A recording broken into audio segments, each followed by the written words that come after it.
Шешініңіз, дедім. Ол бетіме қарап үнсіз тұрып қалды. Қапелімде аузына сөз түсер емес. Сәлден кейін ғана есін жинағандай болып. Келмей жатып сіздікі қызық екен. Ендігіміз басы қалсақ болар емес пе еді? Әлде ақшаң төленген деп басынып тұрсыз ба? Деп бетіме тік қарады. Кешірерсің, мен сәл асығыстық жасаппын. Бөлменің есігін кілттемеппін де ғой. Мүмкін кофе ішіп, шөлімізді басып алармыз. Содан кейін асықпай кірісерміз. Алғаш рет болған соң ба өзімді жайсыз сезініп тұрмын. Бір-бірімізге етімізді үйретіп алсақ жарар еді. Айтқаның болсын. Алайда сенің менің алдымда мұншалықты қысылғаның, бүкіл бір топқа ортақ болып келсең, мүлде қиналып қалғандай екенсің. Оның үстіне біз топқа ортақ қылып алған қыздармен аудиториядағы жұмыс жасай береміз. Ал жатақханада екеуміз ғанамыз. Кіммен қысыласың? Бала күнімнен арманым болған суретшілік өнерді шындан қолға алған кезім еді. Университеттің суретші дизайнер факультетінің 3-ші курсында оқитын мен үшін қыздардың жалаңаш тәнін көру соншалықты таңсық емес. Алғашқы курстарда әсері болған рас, кейін келе барлығымыздың да етіміз өліп кеткен. Ең біріншісінде қызық болған. Өзімізді әлдеқашан классиктердің қатарына қосып қойған бір топ студент 5 қаруымызды сайлап алып отырғанымыз. Мұғаліміміз бүгінгі күні натурщицамен жұмыс істейтінімізді ескерткен. Біраз уақыт өткеннен кейін ұстазымыз талдырмаш бойлы әдемі қызды ертіп келді де бізден. Дайынсыңдар ма? Деп сұрады. Біз бір ауыздан дайын екенімізді жеткіздік. Ал онда іске кірісіңдер, үлгермей қалуларың мүмкін. 1 сағатқа ғана алдым, деді де қызға қарап, бастай беріңдер, деп ескертті. Натурщицамыз бірден бізден бұрында талай суретшімен жұмыс істеген болса керек, еш қысылмастан үстіндегі бар киімін сыпырып тастады да лапас тұрған қалпында. Сіздерге қалай отырғаным ыңғайлы, деді. Біз сол кезде ғана есімізді жиып бір ауыздан, бізге бәрібір деп шулап сала бердік. Тіс қаққан қыз біздің бақырайған көзімізге қарап бір күліп алды да орнына жайғасты. Міне, сол алғашқы натурщицадан бері нешеме қыздың жалаңаш тәнін суреттедік. Бір ғана қызды қатар отырған 6 ай бірдей сурет кескіндегенбіз. Әрине әрқайсымыздық әртүрлі болып шығатынын білетінбіз. Алайда мақтанғаным емес, солардың бірде-біреуі менен асып әспеттей салмаған шығар. Басқа жанрларда жақсы жаза алмасам да, алдымда келген әйелде шабытым қозып, қаламым озып сала береді. Оның үстіне өзімнің сүйіп таңдап алған жанрымның өзіме ұнайтыны да сол портрет жанры. Кейін келе даңқты батырлар, ұлтыранына айналған қазақтың біртуар ұлдары мен қыздарының портретін жасаумен айналысып, көп уақытымды соған арнап жүргем. Әйтсе де, менің де ең жақсы шығармам әйел тақырыбына арналған дүние сияқтанады да тұрады. Сол ең ұлы туындымды жазғамын деп қаншама рет кейіпкерді ауыстырып тауыстым. Өмірдің бар қызығынан бас кештім деп айтпай-ақ қояйын. Бірақ мен үшін өмірдің ең мағыналы да мәнді кездері сол ұлы кейіпкерім мен үлкен туындымды іздеп, әдемі әйелдердің тәнін сыпалап отырған сәттерім екенін айтсам, біреу сеніп, біреу сенбес. Менің қандайда бір мекемені жақсы өткізуім, мерекені көруім, мерекені мереке деп сезінуім үшін осылай сурет салып отыруым керек еді. Бірақ мен күткен кейіпкер де табылмай, үлкен туындымда жазылмай, талай әуре сарсаңға түстім. Курстас достарым мейрамханалар мен түнгі клубтарды жағалап кеткен түндердің барлығында да мен бар қаржыма натурщица жалдап алып, табиғи сұлулықты кескіндеумен отыратымын. Бүгінде сол оймен үлкен дүнием жазылар мекен деген үмітпен мына қызды алып келгенмін.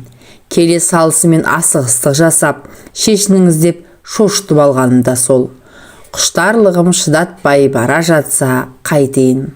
Ол кофе ішіп үнсіз отырды. Мен асай мүсейімді дайындап алып, өз орныма отырдым. Қыздың орнында жақсылап жасап қойғанмын. Шығарма композициясына лайықтап жасалған бұрыштың өзіне арналғанын қыз кірген бетте-ақ сезген. Байқауымша сол жерде отыруға жүрексінетін сияқты. Тіпті батылы бармай біраз уақыт тұрды. Шөл қанса да кофені қайта сіміре берді. Бар мақсаты уақытты соза түспек.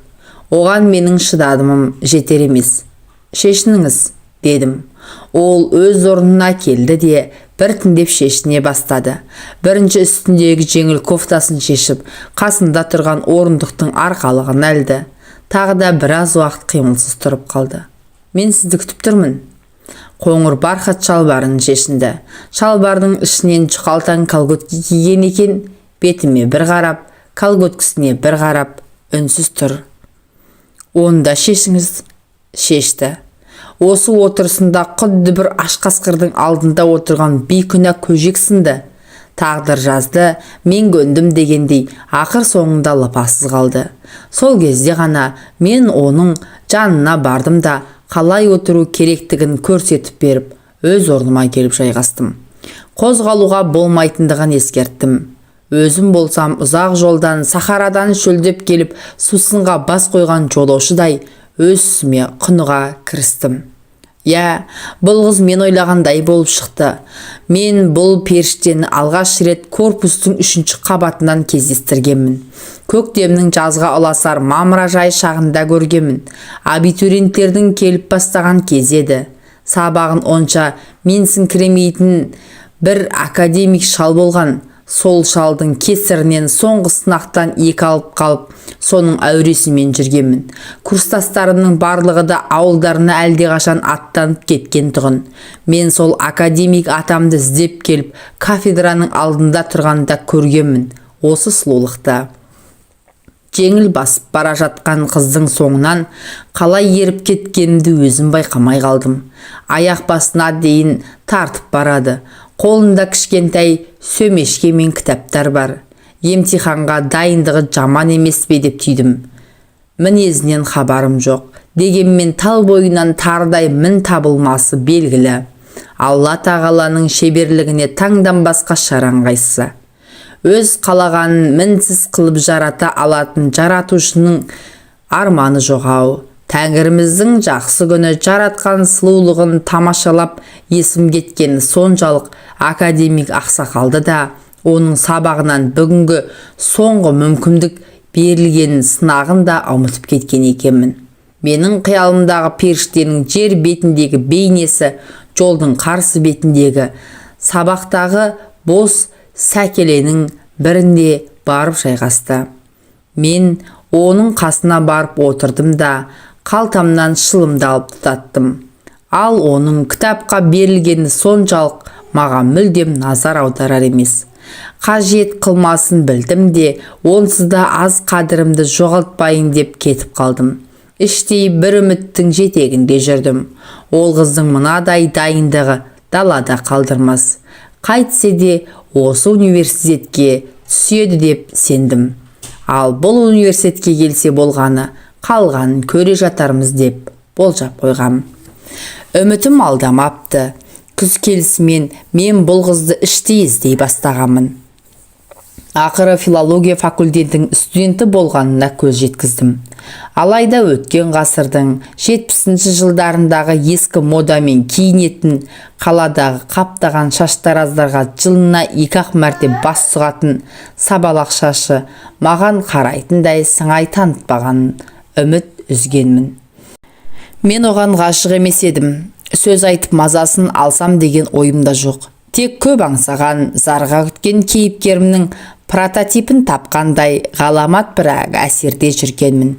Бірақ ауылдан келген таң тазалығындай мөлдірлігін жоғалтпаған бота көзге менің алдыма келіп жалаңаш отыршы, мен сенің суретіңді салайын деп қайтып айтам.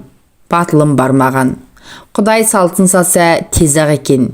Кезекті бір сабақ барысында тағы да натурщицамен жұмыс істеуіміз керек еді. Ұстазым нысаналықта тұратын сұлулығымызды ертіп келген. Бастапқыда қарында ұштап отырып аңғармадым. Бір кезде басымды көтеріп қарағаным сол еді. Есіммен танып қала жаздадым. Мынау сол ғой, сол қыз ғой, Құдай-ау.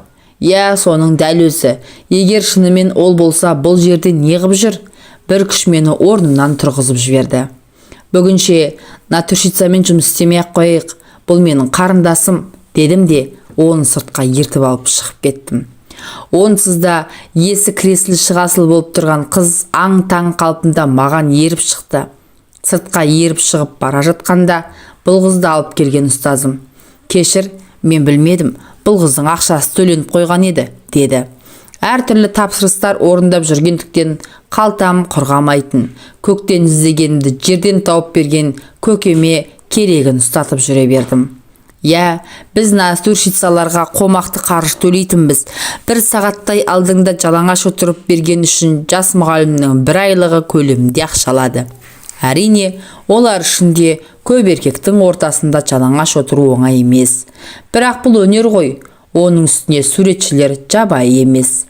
Бәріне де салқынқандылықпен қарап үйренген. Мына бейшара қыз да амалсыз келген екен. Сыртқа шыққаннан кейін біраз жер үнсіз келе жатты да: «Сіз жаман ойлап қалмаған шығарсыз», деді. «Біздер жаман ойлай алмаймыз. Ақша керек болған соң келіп едім. Ақша елдің бәріне қажет. Ешкім еріккеннен емес, ермектен емес, бәрі ақша табу үшін келеді бұл жерге. Жоқ, маған аяқ астынан қажеттілік туындады. Тез арада табу керек болған соң құлбыралымның ешқайсысы маған көмектесетіндей күйде емес еді. Жалғыз жол осы болды», деп үзіліп, жұлып бір нәрсе дегендей болды. Өзінің айтысына қарағанда бұл қыздың сабақ үлгерімі жақсы болған, білімі мен білігіне деген сол сенімнің жетегімен қысқы сессиядан қиналмай өтем деп жүрген. Сақтық жасап өзге курстарынша сынақта берем деп ауылдан ақша сұратпаған. Сұратқан күнде де шалғайдағы әке-шешенің жағдайы белгіледі. Соларды қинағысы келмеген. Әйтсе де жоғарғы курстағылар басқа сабақтардан өз күштеріңмен алсаңдар да Есімжан Қасымжановтың сабағынан ала алмайсыңдар. Соған берелеріңді қалталарыңда жүрсін деп ескертуін ескерткен. Сөйткен Есімжан ағасы бұл қызды қайдағы жоқ сұрақтарды қойып сүріндіріпті. Тығырықтан шығар жол осы деп үлкен курстағы бір қыз бізге жол сілтеп жіберіпті. Бастапқыда бас тартқанмен тәжірибелі қыздың: «Былтыр дәл сен құсап қиналғанда мен де барғанмын. Олардан қорықпа, олар өнер адамдары, сені жемейді, тек суретің салады. Болды, ұялатындай түкті жоқ», деп үгіттеп көндірік алып келген екен. Содан бері доспыз, қиналған кездерінде келіп тұрады. Мен көмегімді аяған емеспін. Тағы бір жолы көмек сұрай келгенде: «Мен сізге қарыздар болдым-ау», деген. Мен сол кезде жайлап қана: «Көңілімнің қошы болғанда шақырармын. Сол кезде сөзімді жерге тастамасаң болғаны», деп жайлап қана құлақ қағыс жасағанмын. Қыз үнсіз келісім берген. Осы бір көзімен берген уағдасынан кейін үлкен дайындықта жүрген едім. Соңғы реті бүгін келді. Мен оны шақырдым. Бастапқыда қолының босамайтындығын айтып, басқа күнге ысырғысы келгенмен уәдеміз бойынша келетін болып шықты. Енді міне алдыма отырғызып қойып, мәрмәр кейпін ақ қағазға көшіру үстіндемін. 4 сағат бойы қозғалмай отырып берді. Жұмысым аяқталған соң қарап отырып таң тамаша болдым. Мен іздеген сұлулық осы еді. Көп күткен кейіпкерімді таптым. Үлкен туындым дүниеге келді. Қуанышымда шек болмады. Өз шығармамнан ешқашан мұндай әсер алған емеспін. Аяулы кейіпкерім өзінің суретін көргісі келді. Қанша қалап қиылып сұрағанмен оған өзі әспеттелген портретті көрсетпедім. Және себеп жоқ емес. Бұл қыз мен үшін бар болған кейіпкерімнің прототипі ғана. Ар кетсе философия факультетінің озат студент деп қабылдаймын. Сұлу қыз екені екі бастан белгілі. Басқа ойымда жоқ еді. Бүгінгедей аталы күні атаусыз қалдыруға болмас деп шестім. Бір арзанқол кафелердің біріне барып, дастарханға жайғастық. Өзіме ең қымбат коньяк, оған жеміс шырынын алдым. Екеуара әр нәрсені сөз қылып отырдық. Ол маған шығармашылық табыс тіледі. Мен оған бақыт тіледім. Осылай тост көтеріп отырдық. Еркек болған соң сол да сәл қызыңқырап едім, өтірік айта бастадым. Саған ғашықпын, сенсіз өмір сүре алмайым дедім. Қызды мен сүйем дегенде шығармын. Бұл өтіріктерді не үшін айтып отырмын? Ақымақ қыз не үшін сеніп отыр? Осы өтірік біз сыртқа шығып, баяғыда екеуміз алғаш кездескен саябаққа жеткенге дейін жалғасты. Біз бұрынғы сакиге барып жайғастық. Мен оны құшақтап отыр екенмін. Мас болып қалыппын. Ең ғажабы сол, осы сәттерде менің өтірігім шынға айналып бара жатты. Саған ғашықпын, сенсіз өмір сүре алмайым дегендерімнің барлығы да о басында айтылған өтірік болып басталғанмен, бірте-бірте кеудемдегі шындығыма ұласқанын байқадым. Өтірік еді ғой. Сенің өнерге деген көзқарасыңды білгім келеді, дедім, оның шаштарын саусақтарымен салалап отырып. Ол болса иығымнан басын көтермеген қалпында. Білгіңіз келсе айтайын, менің өнерге деген көзқарасым сіздің өмірге деген көзқарасыңызға қатты ұқсайды, деді.